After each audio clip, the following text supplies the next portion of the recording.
Ola, boa tarde. Son Celso Fernández San Martín, son narrador oral e quería agradecerlle á Federación de AMPAs de Galicia pois o traballo que fan para que no mundo do ensino o galego sexa unha lingua viva e con esperanza de futuro.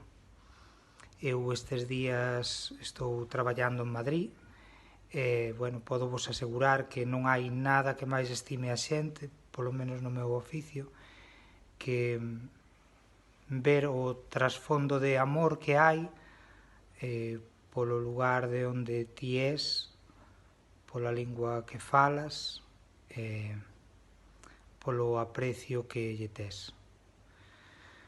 Así que é ben claro que somos unha grande froita de amor e de moito alimento. Eso é a lingua e hai que repartila. Un bico.